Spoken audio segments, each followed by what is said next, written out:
Here we are once again. You guys ready? No, Cam's not even here. Didn't even notice. I was looking at my other screen. Sorry, guys. Cam didn't make it to this one either. All right. Ready to do the intro? I am ready. Just going to keep it short and sweet like me. Hello, everyone, and welcome to the Impractical Machinists podcast. My name is Patrick. You can find me on Instagram as @JobShopperTM. And I'm Cameron from Machining is Cool. If you're listening to us on Apple Podcasts or Spotify, we'd appreciate a 5-star rating. I'm Bradley with Marvel Machining. If you are on YouTube, be sure to give us a like and subscribe to the Practical Machinist YouTube channel. On this episode, we are answering some questions from Instagram, including what we like to engrave with, how to find work for a new shop, and what we would all do to improve our shop's efficiency. How you fellas doing? Terrific. Good. You just sound absolutely enthused, Cam. I am. I'm finally caught up on shit, so Yeah, tell you that. good, Brad. that's nice. good. We're getting caught up. Instead of like 60% late, we're like 30% late now. So that's like late to start machining, not like late deliveries, just to be clear.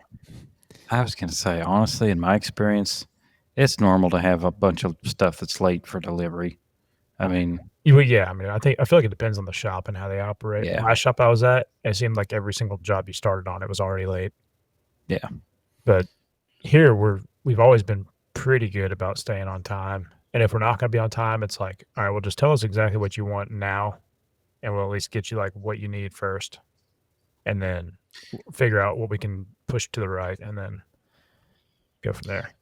that's the best way to handle it, man. Communication. I mean, same here. I mean, there's times I swear there's times that we get the paperwork to start the job and it's already due, which is Yeah. silly. But I get that sometimes. Like we have, like our main customer, they'll send us POs, and then the POs get input into our system, and it's like due this week, and I notice it. I'm like, man, how have I been missing this for like a month?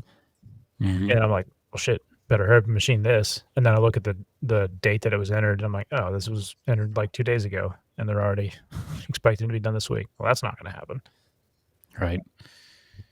And like in our case, since we do so much, like here's what the customer wants, we got to design it. A lot of times we end up, we get an order, but it's not designed yet. And we're just stuck waiting on them to get us information. Like we've got 2 jobs like that now. They're already past due, but they're not giving us the information. So Yeah. It's like, you're going to get it when you get it. it's At kind that of what it point. comes down to. Yeah. And design work adds a ton of time. You wouldn't think it would be like, all right, well, it just takes you a few hours to design something, right? Then you're good to go. And for some reason, I don't know, maybe it's just me, but it seems like anytime I have to design something, it adds like a week to the whole process between figuring out how I'm going to design it, figuring out what the parameters need to be, and then actually designing it, and then changing up some parts of the design because I don't like it. Yeah. And I'll be like, all right, cool. I'm pretty good with this. Then sending that to them and then saying like, oh yeah, looks good to me. Cool. I'm like, all right, and now I'll order material. So now we're already like 2 weeks behind the game by the time I get material. So, and then of course I don't ever program ahead of time. So I'm programming as I go. I don't typically program ahead of time either. And I mean, with how fast distributors are to get you fucking end mills and tooling, sometimes I'm programming a part I want to start tomorrow, and I'm like, oh shit, I need this end mill, I need this end mill, I need this tap. I'm like, oh well, Mhm. productivity, 30 minutes later, it's at your shop. right? It really doesn't matter to me if it takes like a few days to get tooling and stuff. I'm just like, well, I'll start that in a few days. I basically just forget it exists until everything shows up at that point. And then I'm like, all right, cool, I'll worry about this again. What really sucks is when you go to machine something and like a tool you always keep around, like just a regular tool that you always have around, is they're all used up and you don't have anything new. You're like, well, shit. Then I feel like I'm always already in the middle of the process by the time I realize I either don't have the tool or the material is wrong. I know it's just shitty processes that we have. Like we don't typically do material inspections when stuff shows up. We look at it, oh yeah, looks right. Then you don't realize it's a half inch short until you get it in the machine. You got to actually machine it. So that's something that we definitely need to change. Yeah. I mean, it's not just you, Cam. Trust me.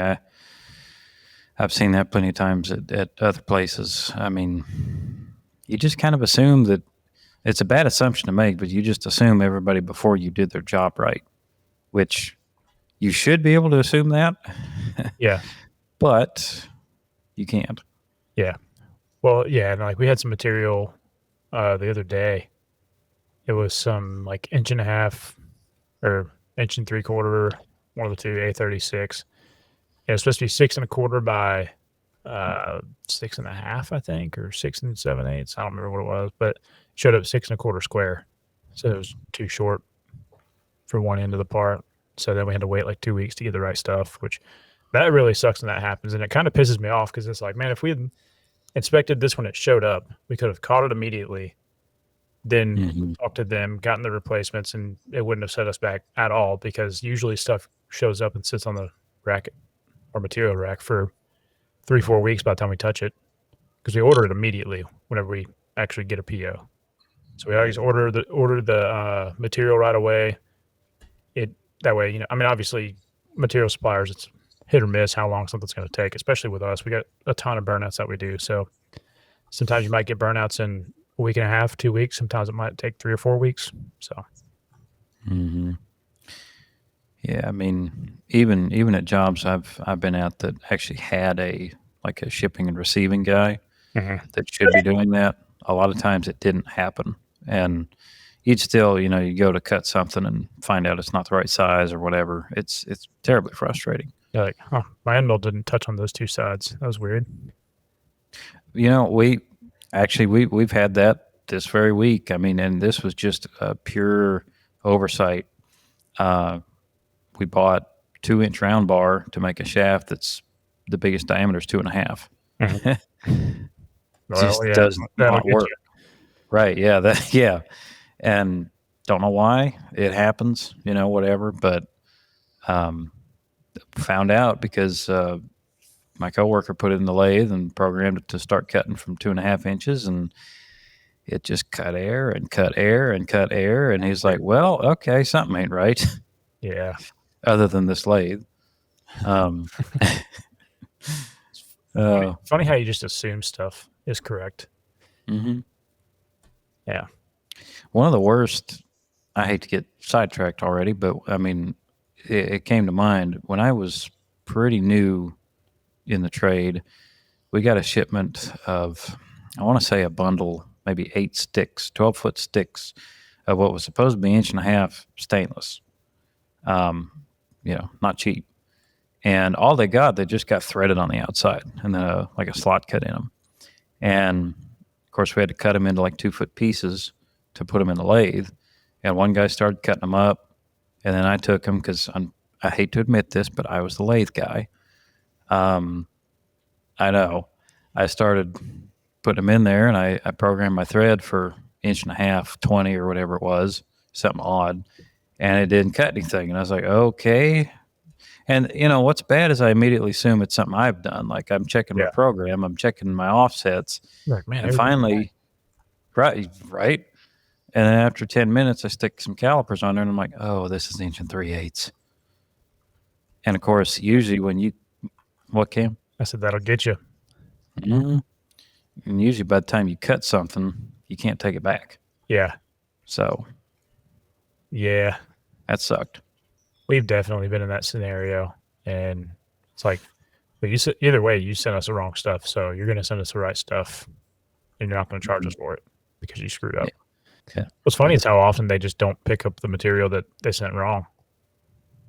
Really? We have a ton of material at the shop outside.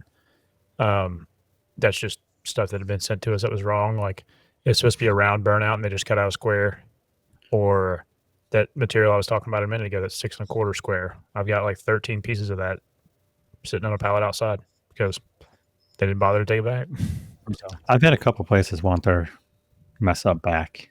I'm like, what are you going to do with that? What are you going to do with this? Well, it also, it depends on the mess up. Like the 6.25 square, are you really going to have guys sit that to the side and then wait until you have an order come up where you can cut it out of that and then have the guys load that into the gutter and do it? It ain't worth the time. Most of my mess ups have been bad cuts have been small stock. It's like a 3x5x8, and they cut it a 1/4 inch short, and they want it back. It's like, what are you going to do with that? It's going to sit on the shelf until I call you and tell you I want it. Yeah. And then you're going to give it to me for half price just to get rid of it. Well, some places have a drop zone. Yep. You know, so they'll take it back and stick it there and at least sell it for something instead of just moving it all together. Yeah.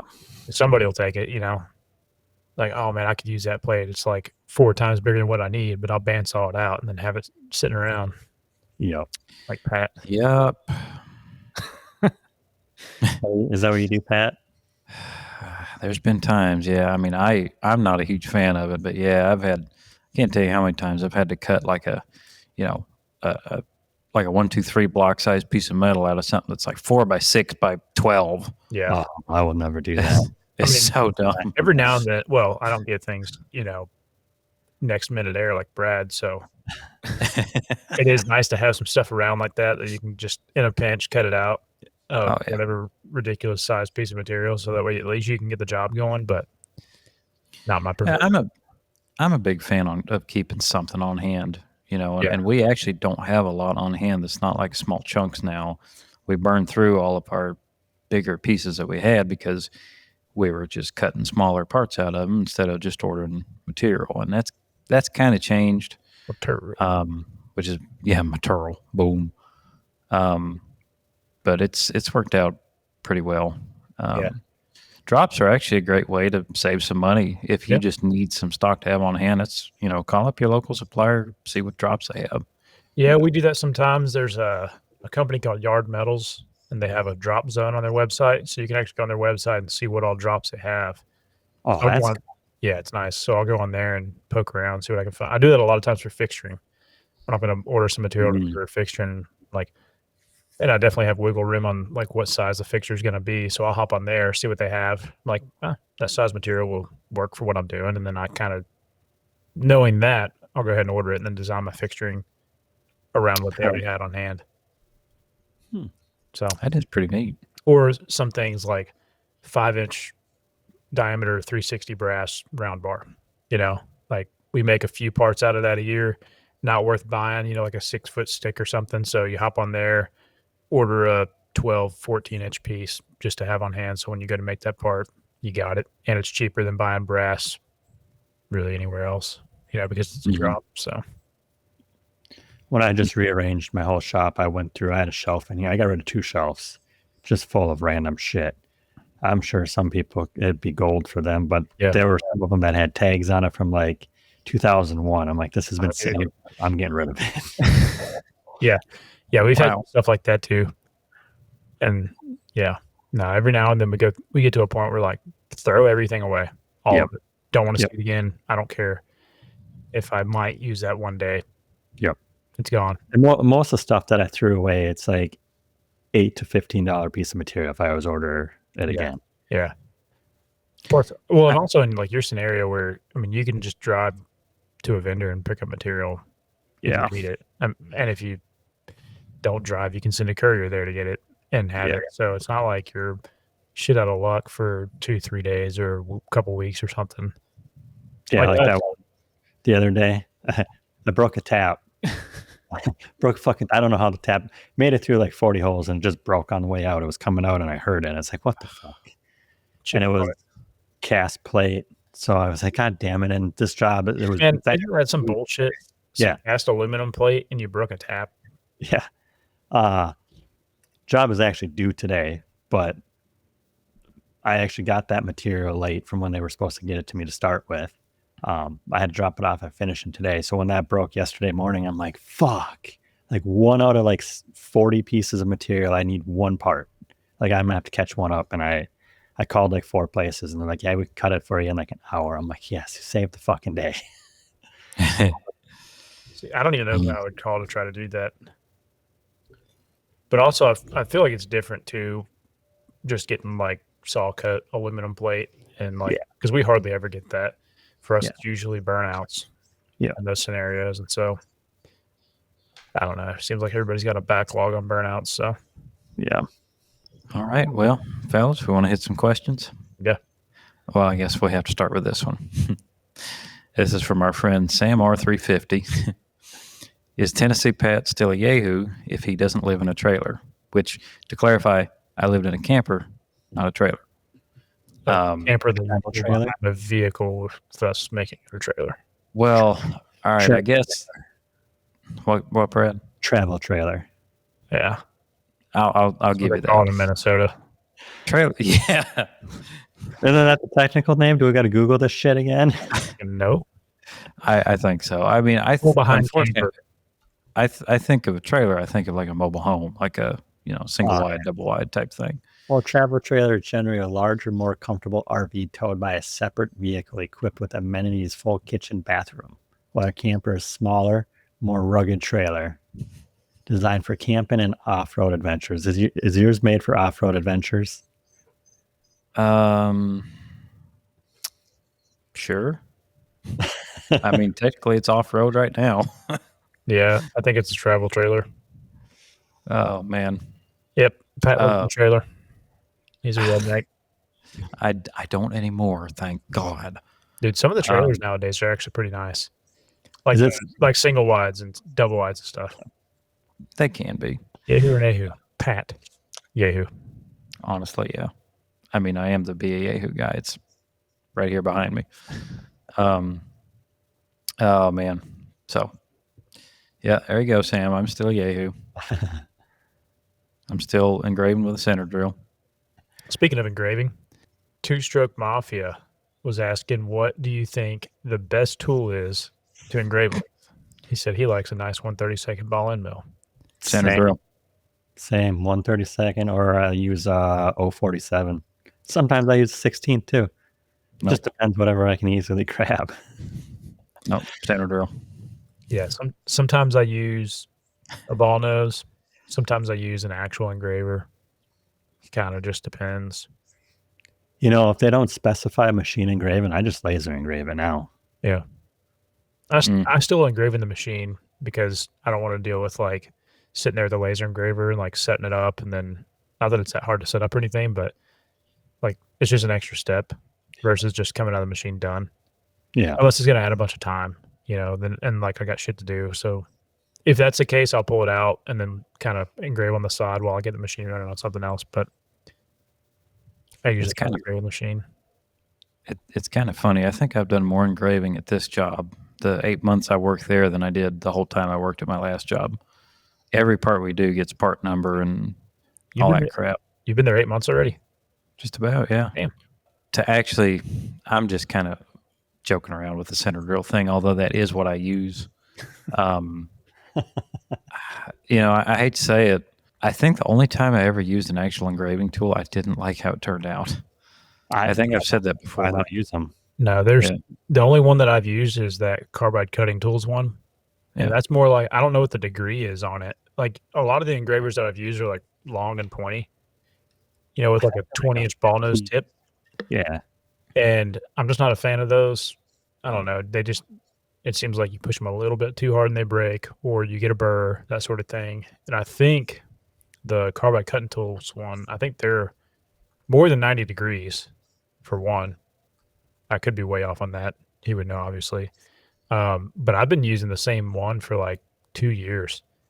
And the most common thing I use it for are some A30 or A2 parts that we make. And every single part gets engraved with the part number. When we make them, we'll make 25, 40 at a time. And yeah, still running the same one. No burrs. Huh. So I'll have to ask him about that because we've switched a lot of our tooling over to stuff by him. Yeah. So I can just send you one. They're double-sided too. Oh, nice. Yeah, you love a good double-sided tool, don't you? Moving on to the next question. You want to pick one out, Brad? Ricky Climber, steak fries or waffle fries? It depends on. Are we seriously going to? It depends. A question about French fries. Yes, it depends on the main. Right, we are. What it comes with. Depends on who makes them. Because I've had some pretty damn good steak fries. Usually not a steak fries guy because it's like an almost but not crispy outside with like a baked potato on the inside, and it sucks. But every now and then you get them where you're like, damn, these are like really good French fries. But then waffle fries, the only place you ever get those are Chick-fil-A. And after like 2 minutes, they're soggy. So they're only good like if you eat them immediately. And that's if they salt them enough. They don't salt them like they used to.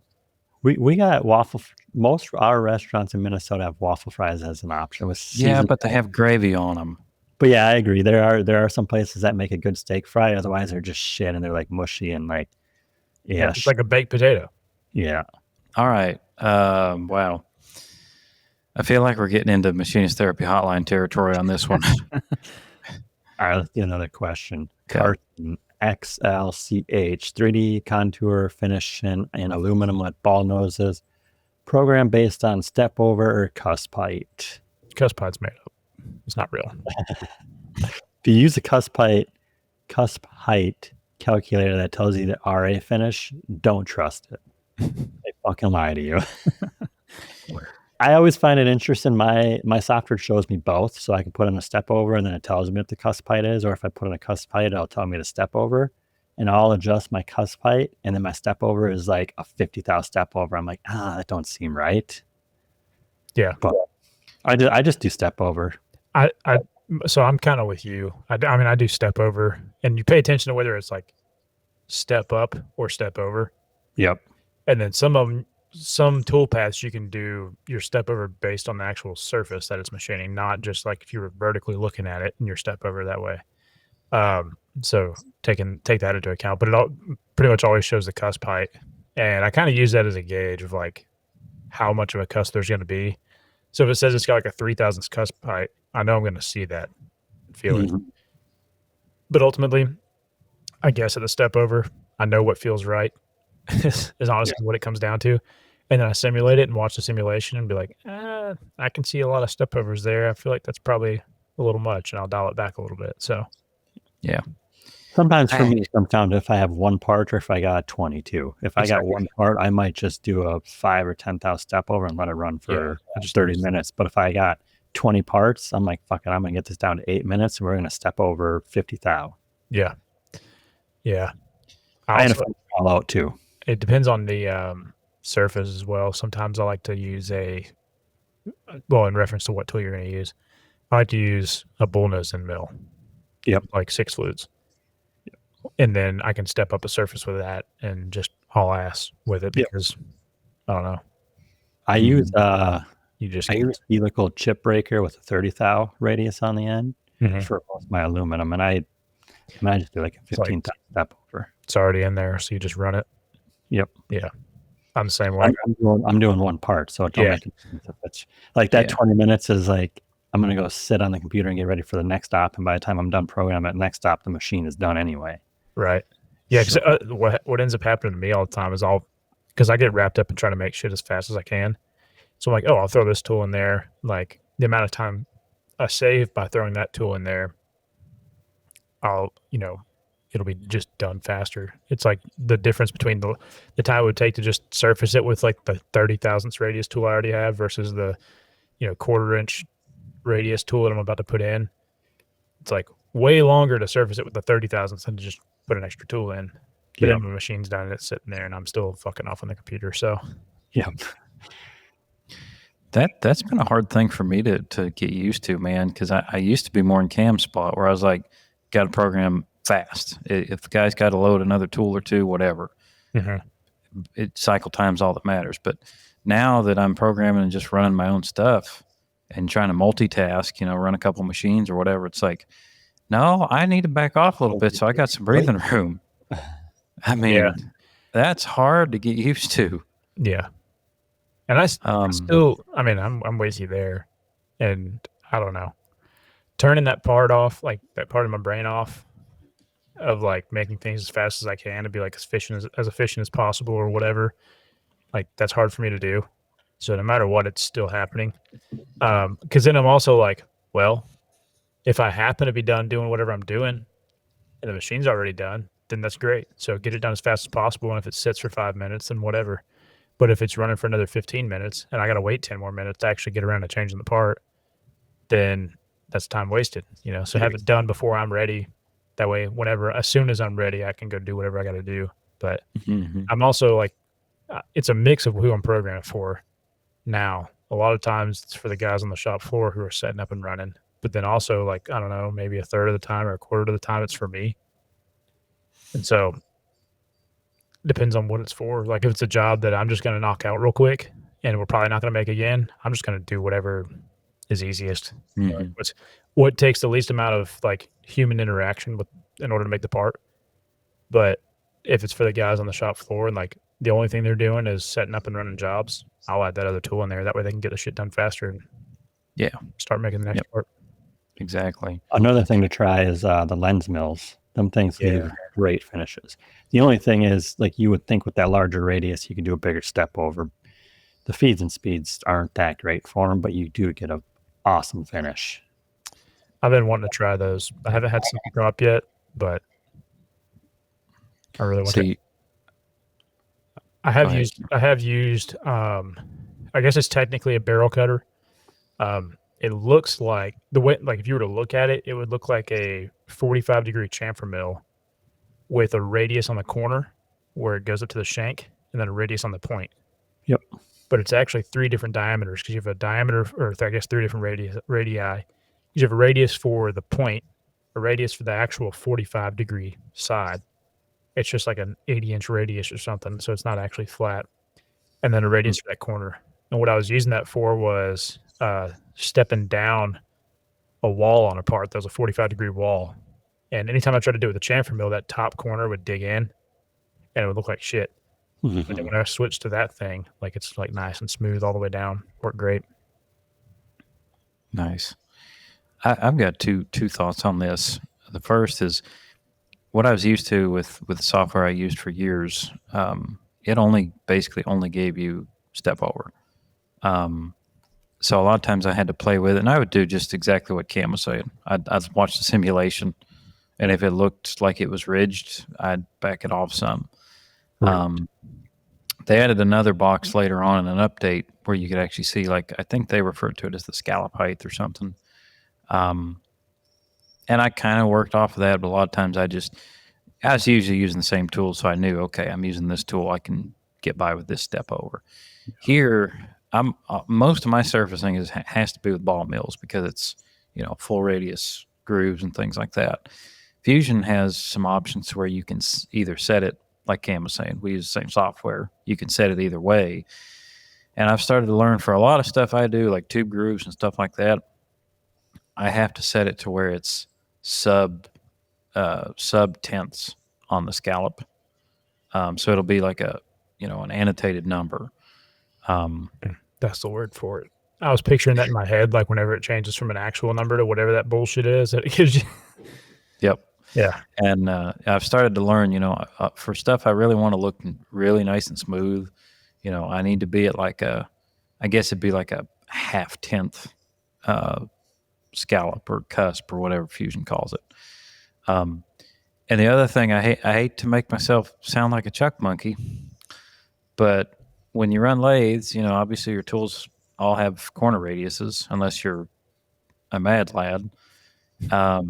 And I kind of know in the back of my head, hey, a feed rate of let's say 5 thousandths per rev on a 15 thousandths radius tool gives me a decent finish. You can kind of apply that same logic with a bullnose end mill. That's actually a pretty good way to think about it. I never thought about it like that. And if I'm running, that would work. Okay. Smart. More than a hat rack, boys. Those homeschool kids. What the fuck are you running a lathe for, Pat? I try not to, especially this piece of junk that we have here. Yeah. He started as a lathe man. Unfortunately, yeah. All the way back in tech school, I answered somebody's question on Instagram today. I was like, I hate to say this, but the very first machine tool I ever ran was a manual lathe. But, anyway, long story short, up to a certain point that works. Like if you're using a 30 thousandths radius tool, 8 to 10 thousandths step over, works pretty good. You get into ball mills and stuff like that, it changes some, but. Talking about the first machine you ran, being a lathe, made me think of my first day ever working at a machine shop. Like, there's no training or anything. No, just quick brief on here's what you do and here's what you don't do. Here's safety stuff or anything. Like, they took me out to a Fadal on the shop floor and they were like, all right, this is how you swap these parts. Like they had just set the job up and ran a part off, and the guy was like, "I'm actually gonna machine some washers real quick to go into these bolt heads so it doesn't mess the parts up." Because it was like some plate work. And like the first op was on one side where it was putting the holes in it, and the second op where you were bolting it down to a fixture and then machining it. And so I went with him over to they had an engine lathe, and he just like drilled a hole in a piece of aluminum and turned the OD a little bit and then parted off a bunch of washers. And like 2 hours into working, I dropped one of the washers, and it's like, I mean, you think of a Fadal chip basin where it's just, flat pretty much, nothing but aluminum chips down there. I was like, well, I'm not fucking finding that. So I went over to the lathe, and I was like, I watched him do that. It didn't look that hard. I'll just make some more.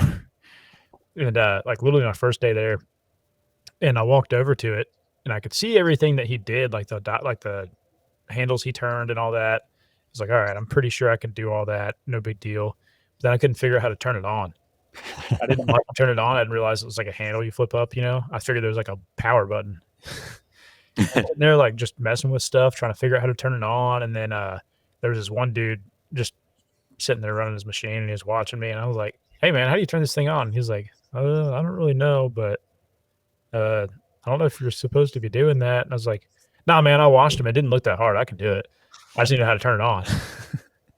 And then he went and got somebody else, and that guy came over, and he's like, what are you doing? I was like, oh, I was just going to make another washer real quick. I dropped one.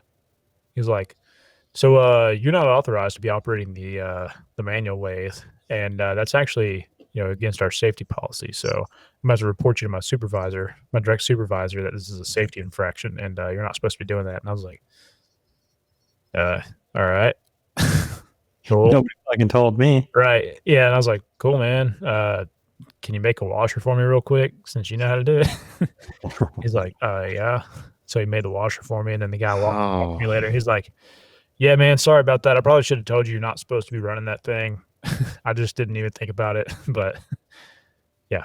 So I guess, well, I was going to say the second machine I ran was a lathe, but I never could figure out how to turn it on. So I figured it out on a night shift later on. It's a wonder with a company like that, man. It's a wonder they're even in business. That is crazy. That company was killing it, man. They have, I mean, when I worked there, I think they had like 50 employees. They had one engine lathe and one manual mill, and that was strictly for like the experienced machinists who basically started out like doing shit like that. That was for them to just make maybe a quick modification, or like make some washers or something, for example. But I ended up using it to make a shaft for a tiller later on night shifts. That sounds like a Yahoo job. That's right. I found some precision ground stock. I don't know what material it was, but it's some precision ground stock, and it was the same diameter as the shaft that I already had. And I needed to put 2 O-ring grooves in it and 2 keyways.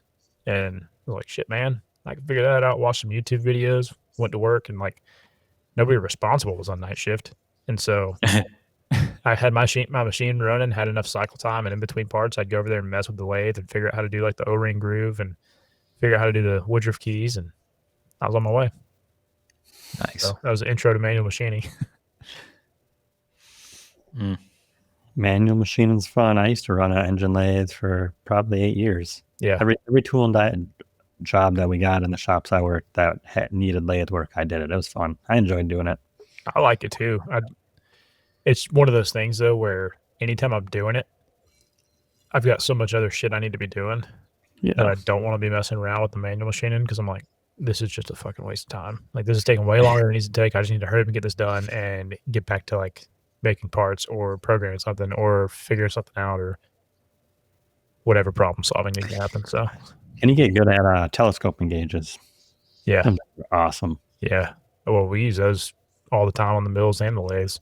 Yeah. T gauges. What are all the different names for those things? I always call them T gauges. I know some people call them telescoping gauges. Some people call them like pop gauges. I've heard some people call them snap gauges. Or snap gauges. That's what it is.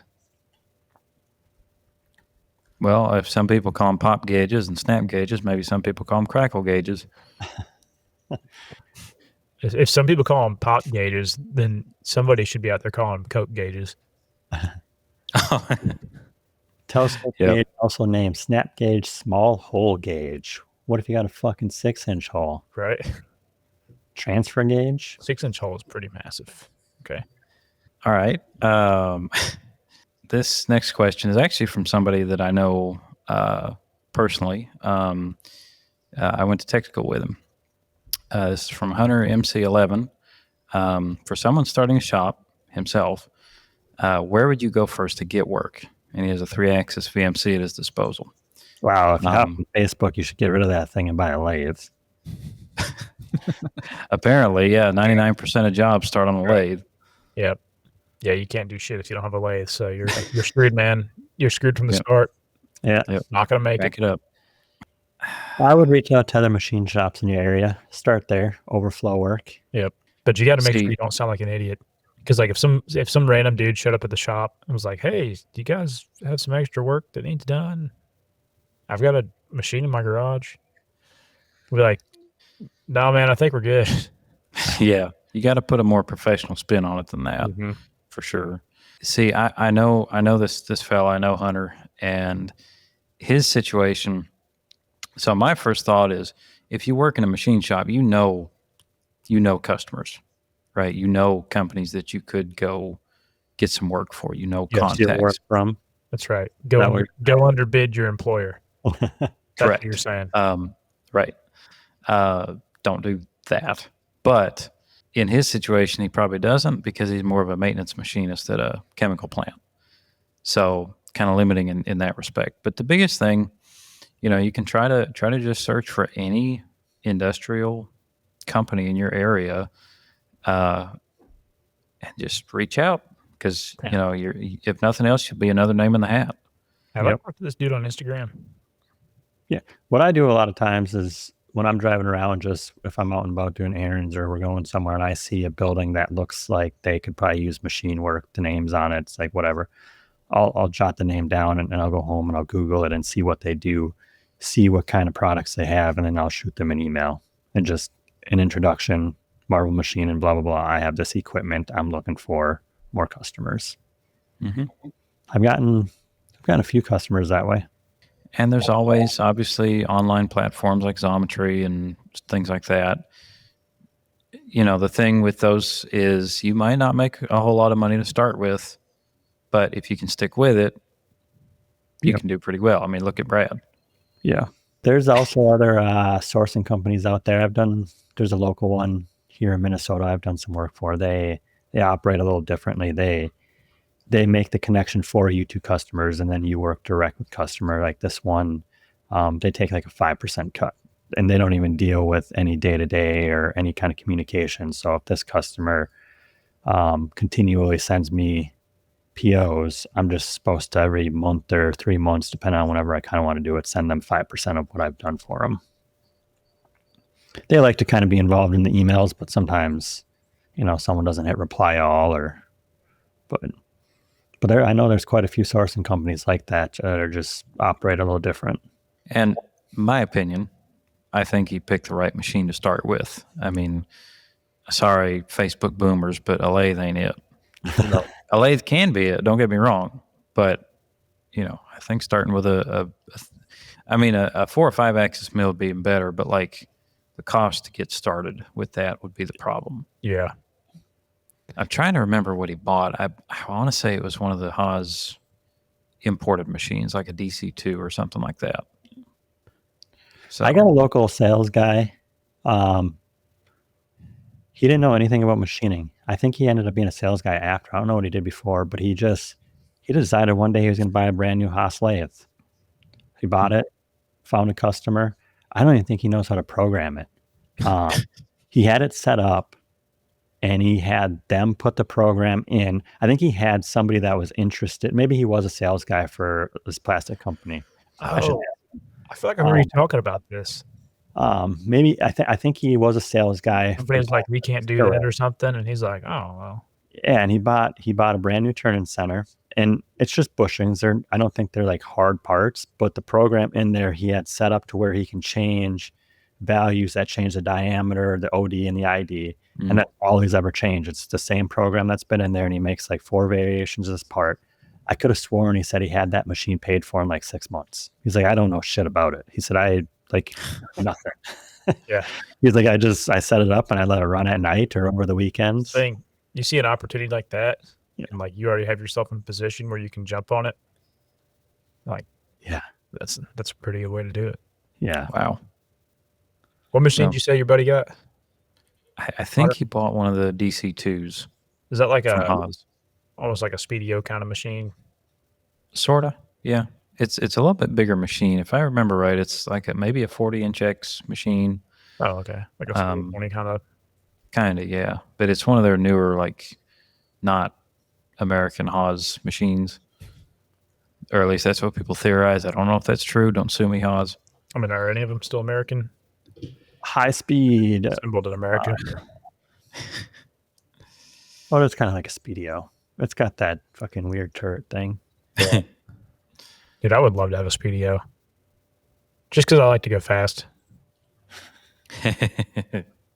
Every now and then, so like the fastest machine we have as far as like tool changes goes and like distance to part would be our D&M 4500.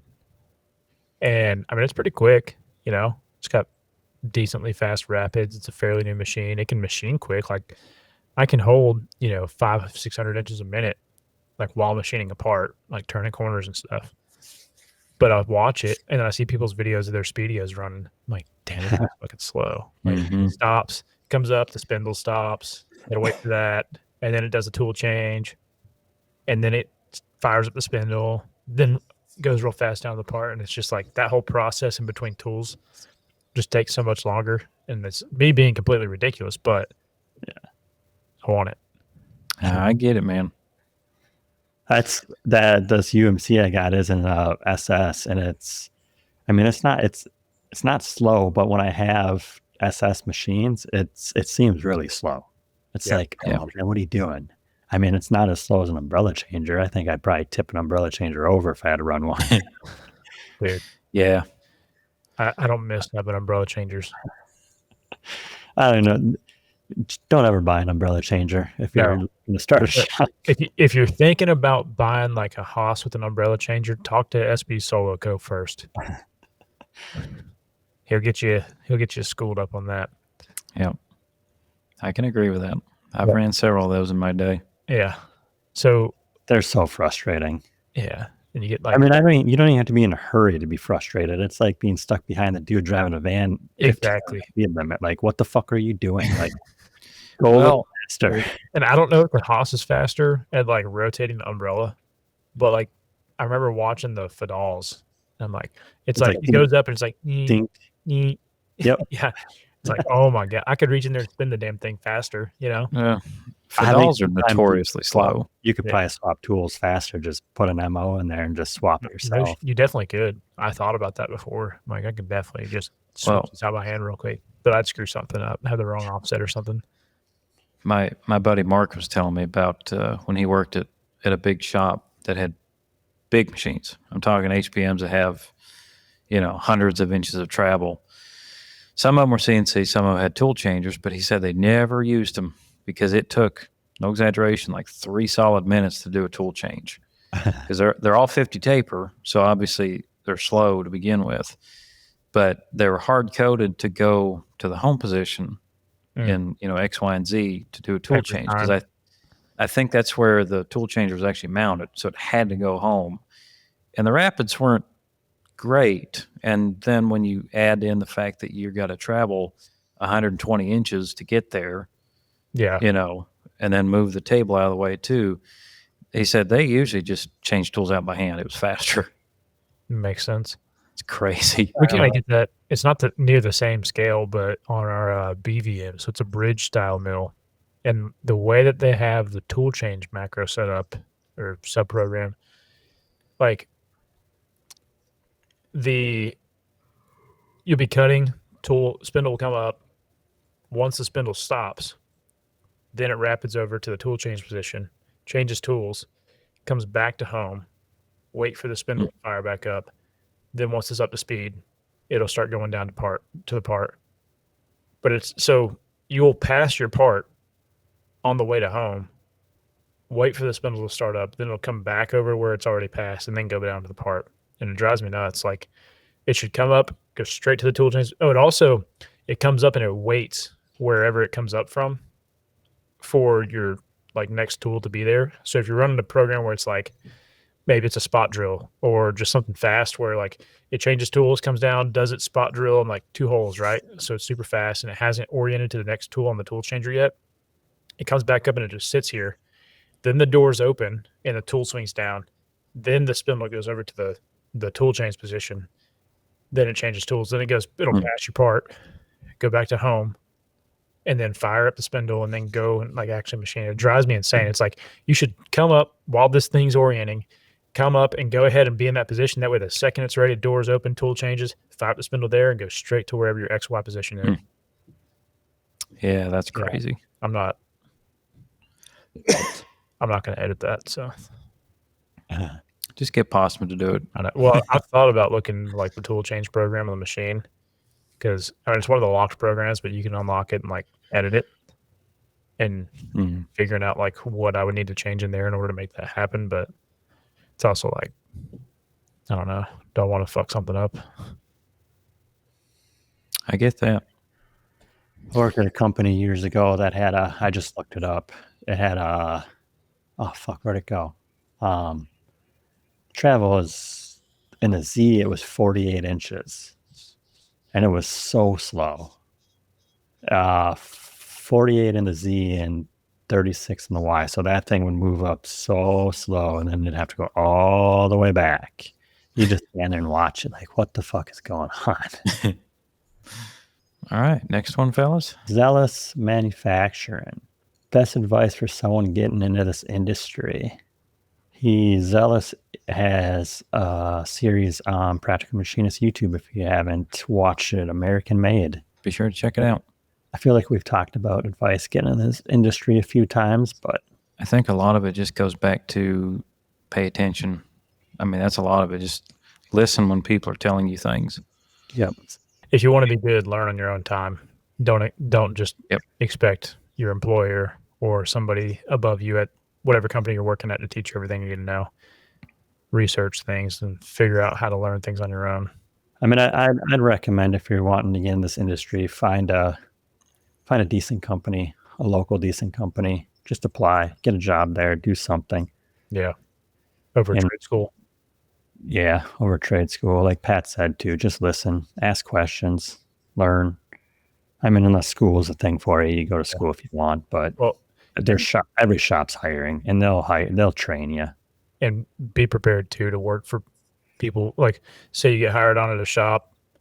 I mean, this is my experience anyway. I got hired on a shop. There was no upfront training, literally just throw you on a machine, swap these parts. But then before you know it, you're expected to set up jobs. And it's like, yeah, just ask the people around you how to do everything. So then you start asking and like, they just tell you exactly what you need to know in order to in order to leave them alone.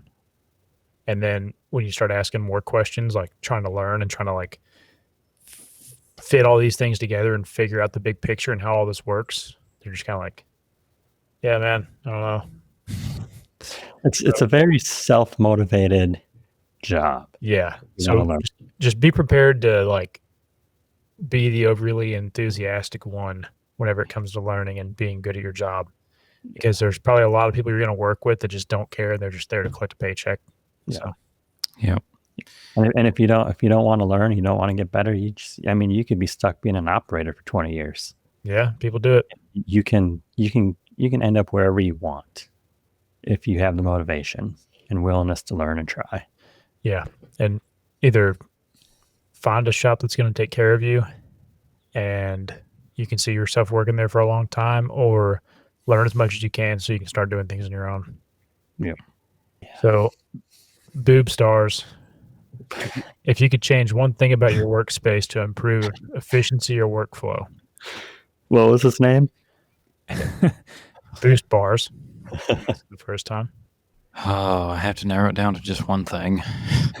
One thing. So workflow and efficiency, that's not just talking about like a workspace to improve efficiency or workflow. So that's something physical that you would change. I would put a gate on a material rack that's not allowed to be opened until you inspect the material after it arrives. Yep. we come full circle. Yeah. Well, I have just plenty, fire one off. It doesn't have to be but one thing. You can go I- with more. I'm Hit- trying hit to I'm targets trying to over it. figure out how to say it without jeopardizing my employment. Oh well.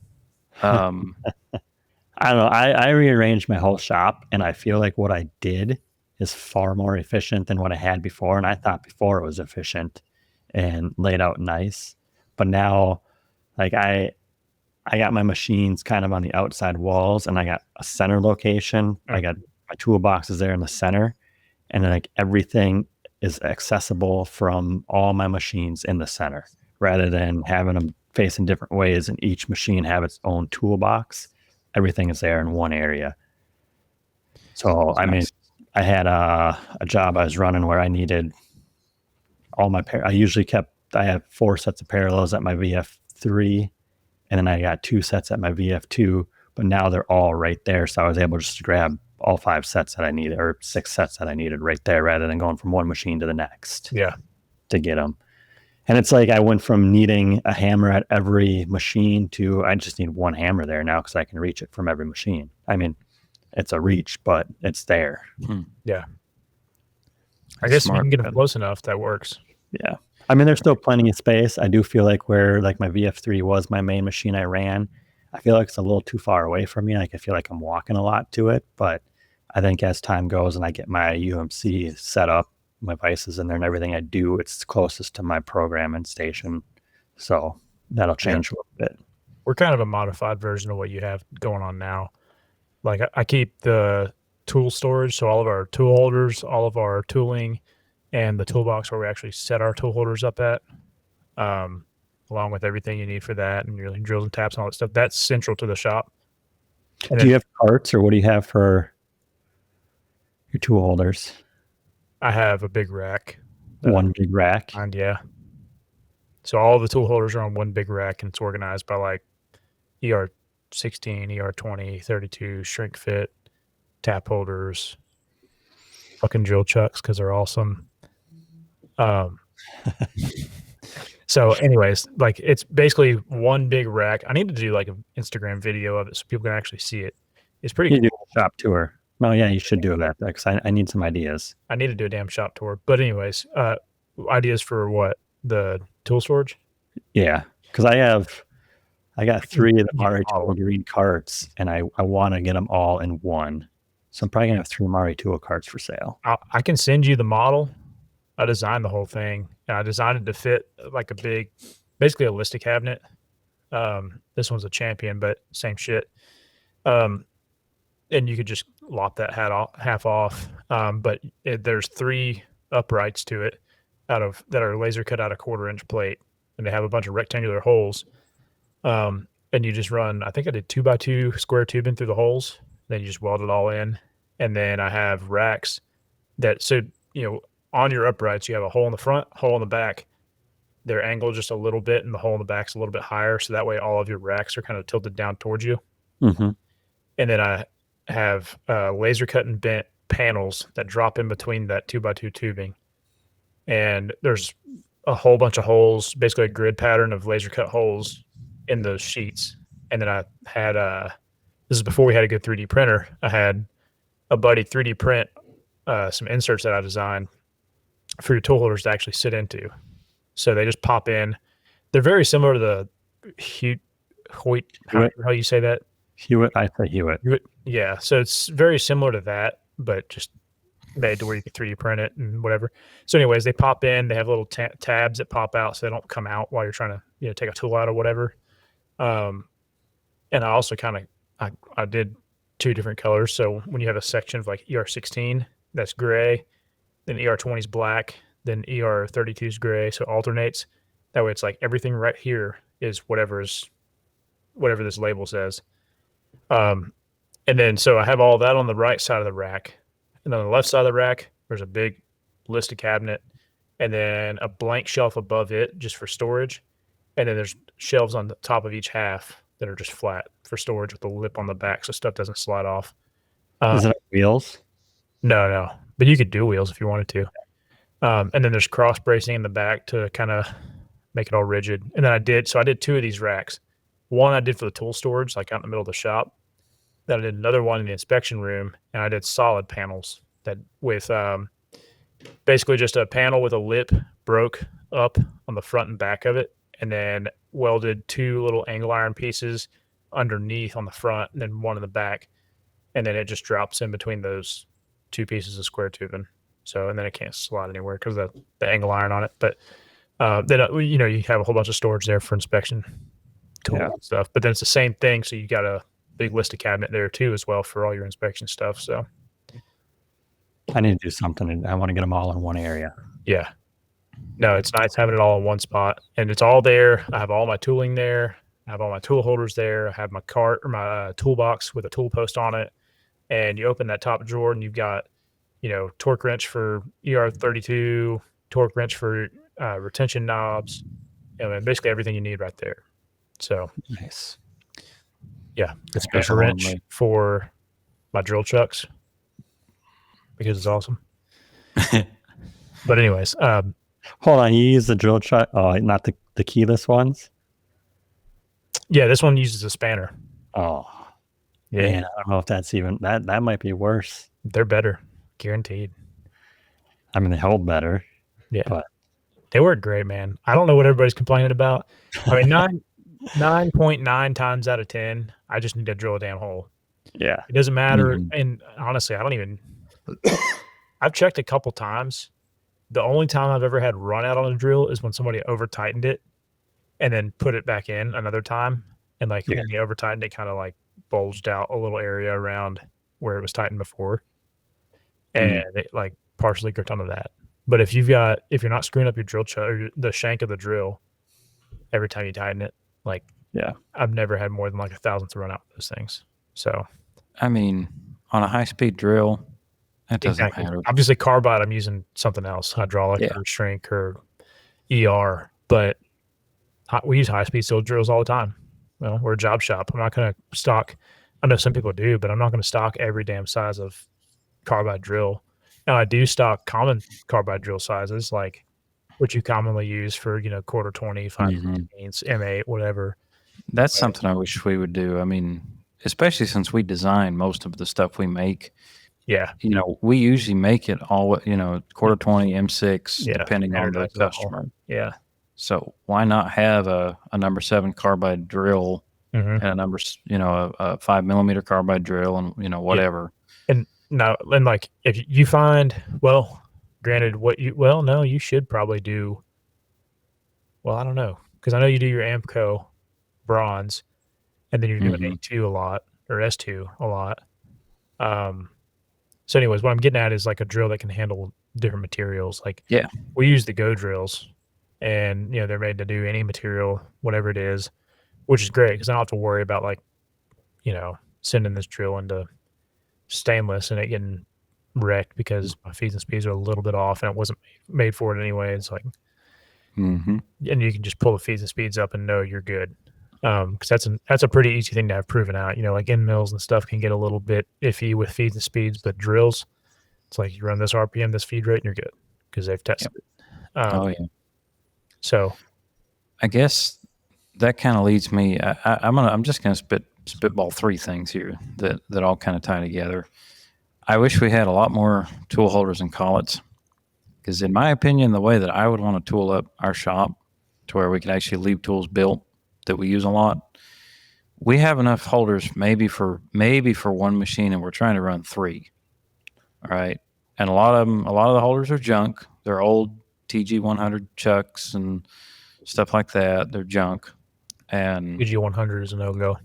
we have barely enough collets for all the different types of collets we have. That's a huge one. Get more heat shrinks, which we're working on, kind of. With that is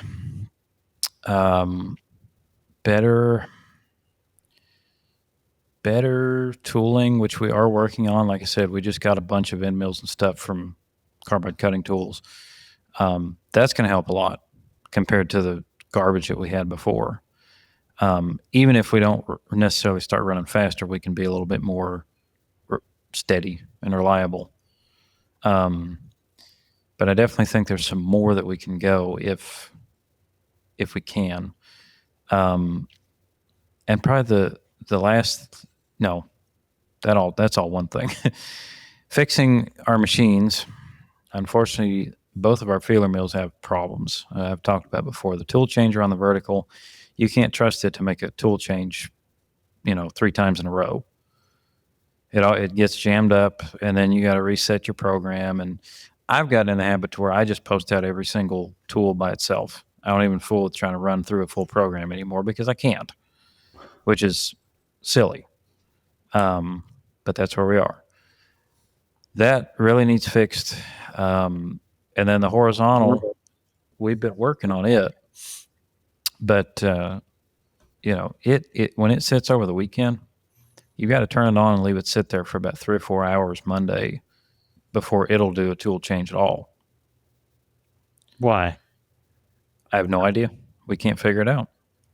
Not that, of course, we haven't had anybody professional look at it, but the only thing we figure is there's something that just warms up over time as the machine's sitting there, and then once it's been sitting there 3 or 4 hours, it'll tool change all day long. You should. It must be like me getting out of bed. Probably, yeah. Have you talked to Aaron about that? A little bit. He gave me some pointers on like where to start, but a lot of that was like, well, start with replacing this part and this part and this part. Oh, yeah, shotgun and plugs at it. Right, and which totally valid, but got to have parts of shotgun. Right, and then granted, you had a whole other mill to cannibalize into that one, so yeah, and we do have the whole tool changer off of that one, so maybe that's what we'll do. We'll just swap the scrap salvage tool changer for the new one and see if it works better. And like the B axis on it, it's a full B axis horizontal. It's got backlash in it, and we can't get the backlash compensation to control that. So every time that you either hit the e-stop or you turn the machine off and you got to home it back out, it doesn't go back to be 0 exactly the same every time. So if something happens and you got to, like, at the end of the day, you shut the machine off, shut the servos off, whatever, you got to home everything back out, reline it back up, and pick everything back up if you left a job in there from yesterday. That sucks.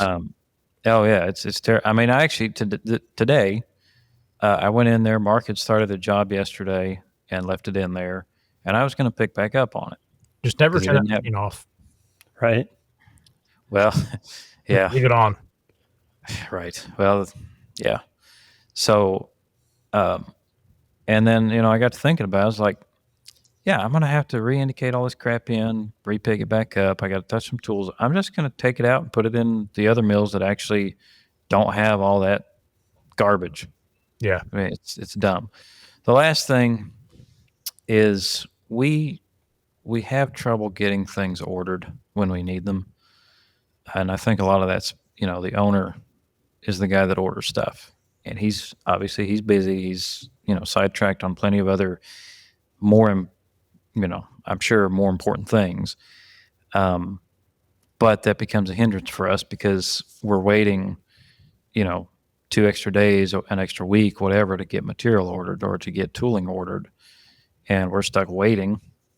Yeah. And, that's something I hope, as we start to recover from being so slow the last few months, I'm hoping that he's going to, allow somebody, Mark or somebody, to order stuff. We'll see.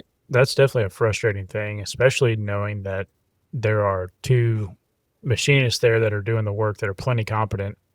Mm-hmm. They can handle order material and stuff like that. Well, you got Mark. He owned a machine shop, so yeah, he's been there, done that. And I'm not sure how much or how involved with material procurement you were at your last shop, but you know what you need. Yeah, I can get a quote. It could be, and if he's worried about spending too much on things, it could be one of those things where you just kind of modify the process to where you guys handle all of that, handle all of the ordering and everything, but he just screens it before you say yes, Right. That way you're on top of it. You're getting it prepared. and dealing with RFQs and making sure that everything's correct on their quotes and that sort of thing. And then before you hit proceed, hey, check this over real quick. This look good to you? Yep. All right, cool. Send it. Mm-hmm. And then, like, if we desperately need something and we can't be waiting on it, just do it and explain it later. But as it stands now, we could have a situation like that and don't know if it got ordered or not. Yeah. And that's something that definitely needs fixed. I feel like ultimately, if you're running the shop right, like it shouldn't put you out if somebody orders material wrong one time or a couple times. Also true. Well, and by wrong, I mean like the price was higher than it should have been. Not like you order 30 pieces when you should have ordered 3. At that sort of right. you spent 20 grand instead of 2. Yep, absolutely. But I mean, a lot of that is stuff out of my control. All I can do is recommend it and see what happens. Yeah. So I mean, I guess that's you, but to proceed. I mean, well, I don't know. Did I cut you off? Do you have more? no, I think that's it, Cam. Okay. I just want to look back at the question. Mm-hmm. Change one thing about workspace to improve efficiency or workflow. I think if there was anything I would change, it would be I would hire somebody.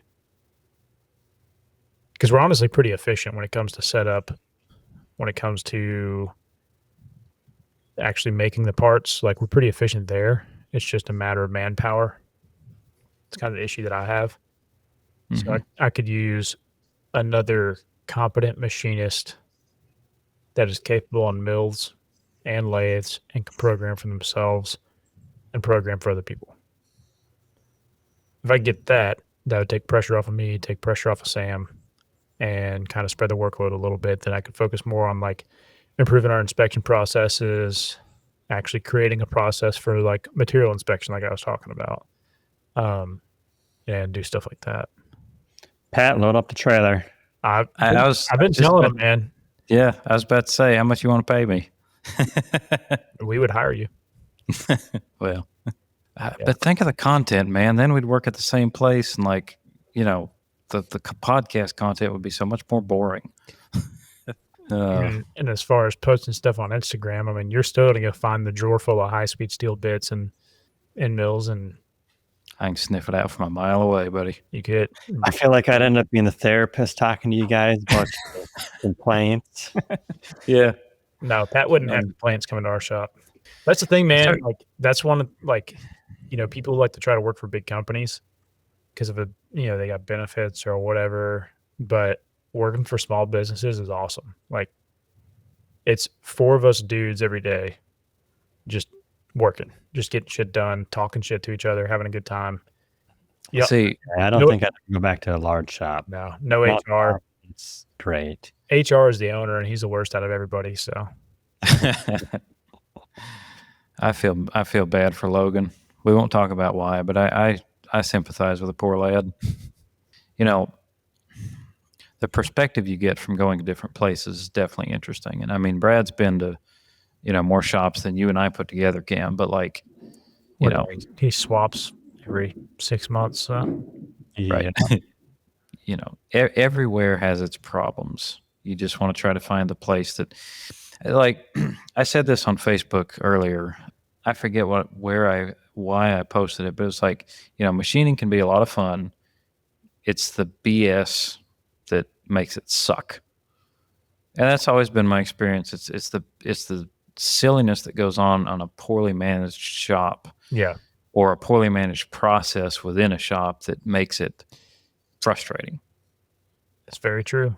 And especially when you're somebody like the 3 of us are that cares about the business. Like, I worked at Galleon Manufacturing like I was going to own the place one day, even though that's going to get passed down to the Galleon family's great grandkids, I mean, that's just how I look at things. And then it begins to hurt when you see things not being done like they should be and you can't do anything about it.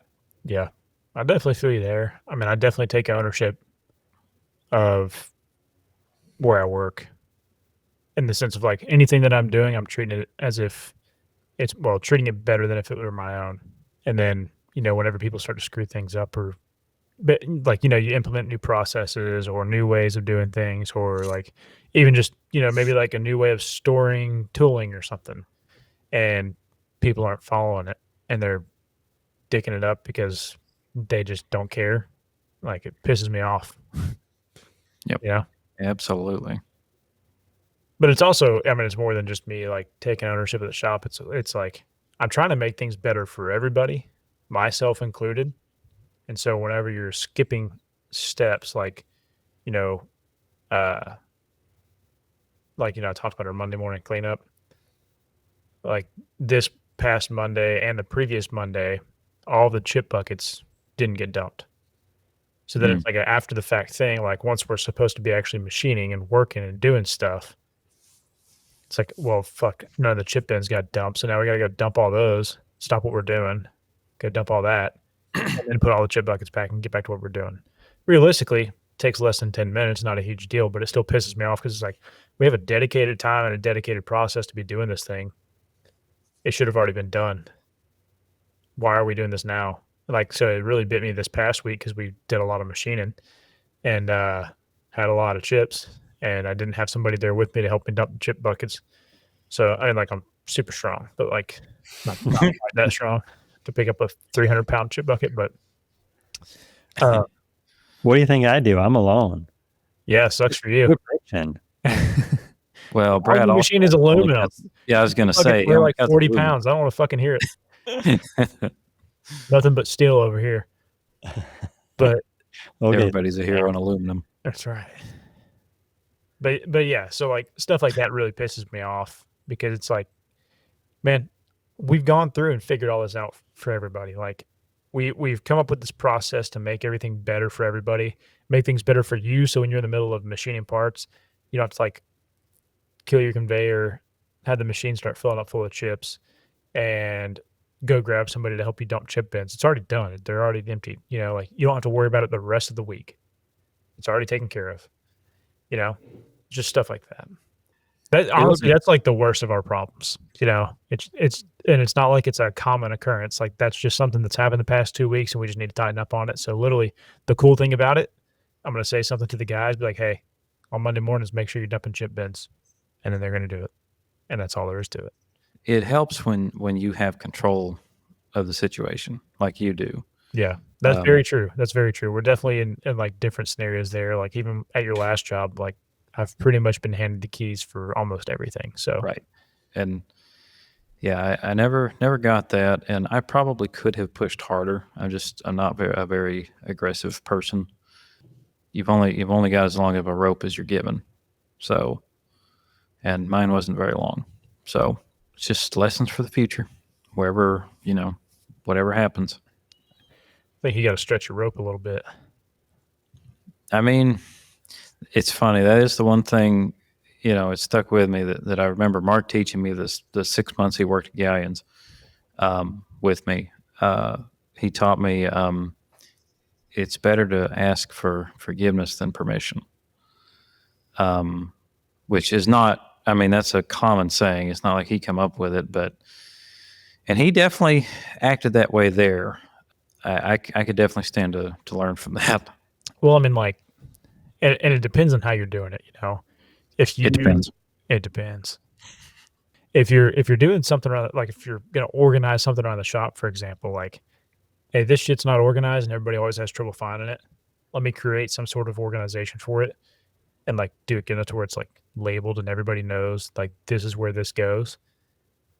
That's kind of one of those things where ask for forgiveness instead of permission really works out because like how what's the likelihood somebody's gonna be pissed off that you did that?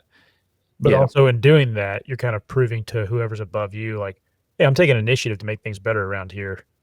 I'm paying attention to these things. I'm making it better. I want to make everything better around here.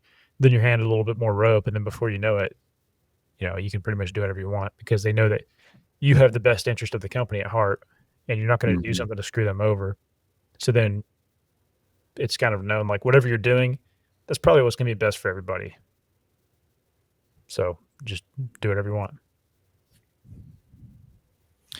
I mean, I have to give your boss Sam some credit. Not that I know him, but Yeah.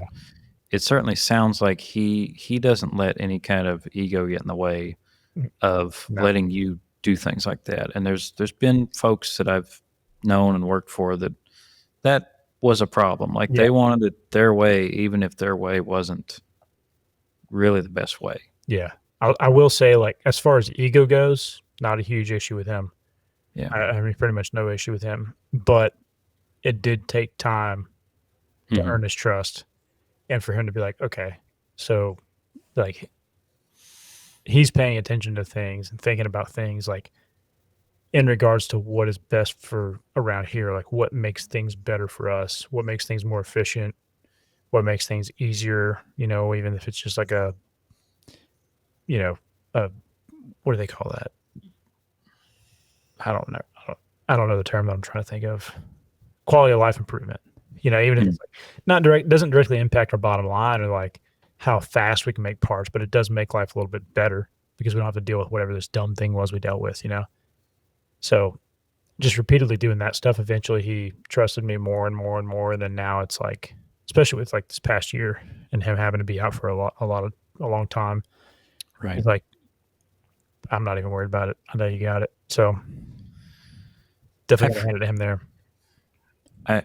Somebody on Instagram just earlier today I was talking to about that. Like, it's so funny how so many bigger shops don't go for that kind of thing. And when I say bigger, I mean, my last job wasn't a big outfit. It was like a 40, 50 person company in total. They don't want to just jump on the quality of life stuff. And I think part of that's because the people that end up making those decisions, it doesn't affect them. Yeah. But then you see all the guys that have small, like you, Cam, or Brad, one-man shops, small shops where the owner or the manager, the guy in control, is right there in the trenches with the guys.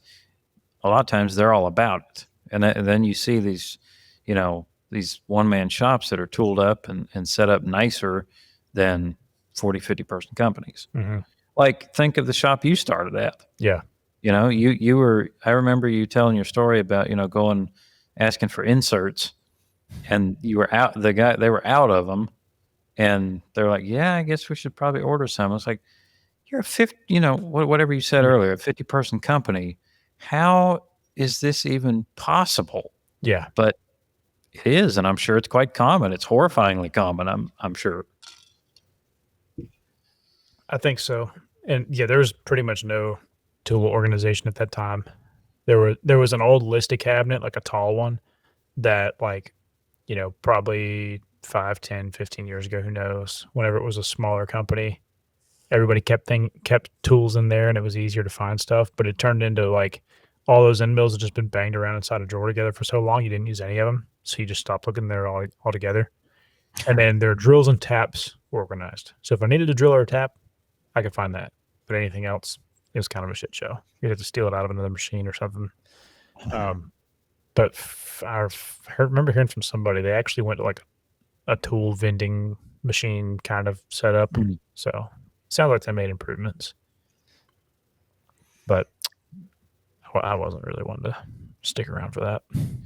I can understand that. This one's getting pretty long. We should talk about tool vending at some point. We need to talk about, I need to make a video on it, but two, we should definitely talk about tool storage and tracking. Yeah. I don't know if I've talked about it on the podcast before or not, but I know like the way that I do it is, in my opinion, pretty cool. And I feel like would work for a lot of people, a lot of smaller shops anyway. So Mm-hmm. we should definitely cover that. We'll have to remember that for next episode that we don't have a guest, which we don't have one in the docket right yet. So Yeah. all right. Talk about that, and then Brad needs to tell us all about buying a 5-axis. And stay tuned next time. You got a tip for this episode? Oh no. How about this? If you want better results, slow down just enough to pay attention, not just in your feeds and speeds, but in your setups too. Most problems start at the device, not the tool path. I can agree with that. It's so funny how so many things we talk about can just be boiled down to pay attention. Yep. That goes such a long way, but a lot of people don't do it. And just slowing down sometimes too. Mm-hmm. I mean, you're rushing through something and you don't get a solid setup, and your feeds and your speeds are your feeds and your speeds off of a solid setup. And if you don't have a solid setup, Mm-hmm. something's going to move. That's definitely bit me before. You just, especially if you have things kind of dialed in and you forget to adjust for something like that. Yeah. It's easy to, yeah,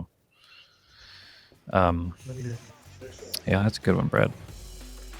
That's all for this episode of the Impractical Machinist podcast. If you enjoyed this episode, be sure to subscribe on Spotify, Apple Podcasts, or the Practical Machinist YouTube channel so you never miss an episode. Also, give us a like or a 5-star rating if you enjoyed the episode. Drop a comment down below if you learned something from us, or to share your own experience. And spread the word to your fellow machinists. If you have any follow-up questions, you can DM us on Instagram, the Practical Machinist Forum, or the Discord in our Instagram bios. Check out our Instagrams as well. At JobShopperTN, Machining is cool, and Marvel Machining. Thanks for listening, and we'll see you next time. Keep those chips flying.